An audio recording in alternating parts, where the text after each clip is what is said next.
Hi, this is Emma from Labase again. I just wanted to put a little recap on the other videos. It was a really successful day, I would say, in the workshop with Martha and Doña Maria and the other women and children in her group. It was successful on a lot of fronts. They managed to make 4 different products which have commercial potential. The biggest product was the chair, which they already got, did an extremely small, extremely scrappy market survey, but they had one community member tell them that he would pay 50 cords for it, which, it took them 2 hours to do. It was their first time ever doing it. If they got quicker at it, they could probably do it in half an hour.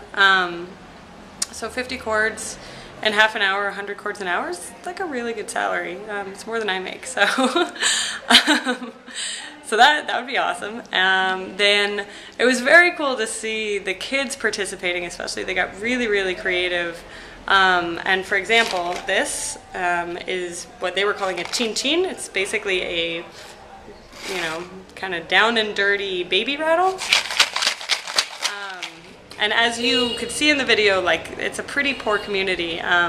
So they don't, if they have anything like that, it's usually, kind of either something that has been sold secondhand from the United States, or, kind of made out of just scraps of what's lying around, which is essentially what this is. But this is actually, it's, if you wash it, it's clean, it's safe, it's kind of novel, and it's cheap. And it was designed by a 7-year-old boy, just to keep his brother from crying. So they think that they could sell these in 5 to 10 cords, which is the equivalent in US dollars of 25 to 50 cents. So I think this could have a lot of potential in the community.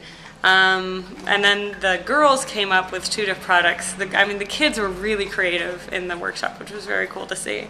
Like this, for example, was made out of the pieces of the bottle which weren't used making the chair. There were just all these tops lying around, and the 7-year-old boy, Jose, grabbed them and stuck them together and put some rocks in them and taped them together, and then, we have a product.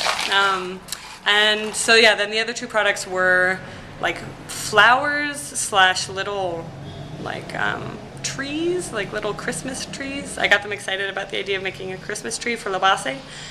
So they started talking about making miniature ones, also using the scrap or leftover bottle tops, and then also bracelets. It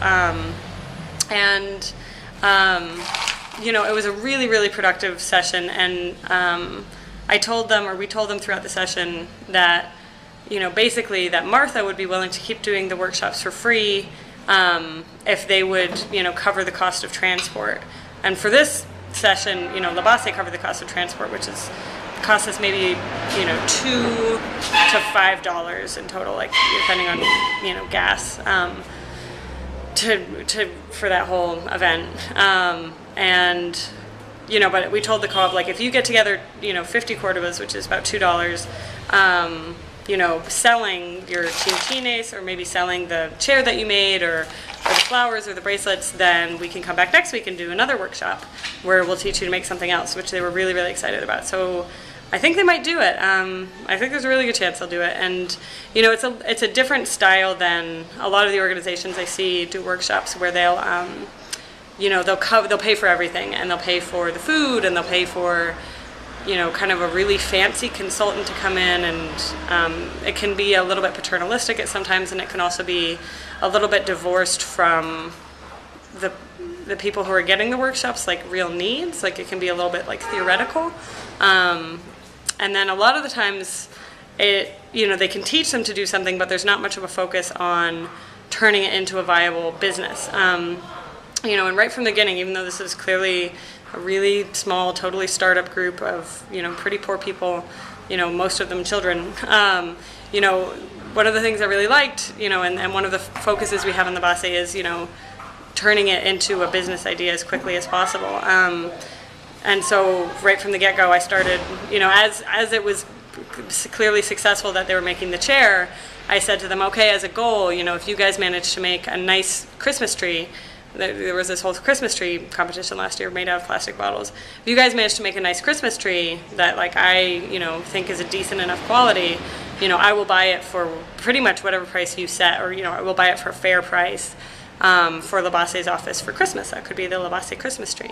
And they got really excited with that idea. And then I told the girls, you know, the same thing with the bracelets. As they were starting to make bracelets, I was like, oh, if you make me a nice enough quality bracelet, I'll buy it for 10 cords, which is 50 cents. And they got really excited, and they started finding all sorts of stickers to like decorate the bracelets with. And they kept coming to me, and I would say, no, I want more decoration on it. I want, you know, to do it like this. And then at the end I said, okay, I'm going to buy this, but next time, you know, to improve the quality, you could do it like this, this, or that. So, you know, just really practical. I mean, you know, extremely small, but really, really practical business lessons. And what I really liked is that they had a totally intuitive sense of the business that could potentially form here. And like even the 13-year-old girl was saying like, oh, with the chin, you know, if we fill it with shells instead of with rocks, we could charge an extra 15 cents for it and stuff like that. Like, you know, you don't need an MBA to make business work, as these kids clearly should to get today. So this was a really exciting experience for me. This was the first time I've ever worked with a totally new group that was just forming. It went really well. I'm really, you know, hopeful about what can happen in the future, and we'll see what happens next week. We'll keep doing videos through the whole thing. Okay, thanks a lot. Bye.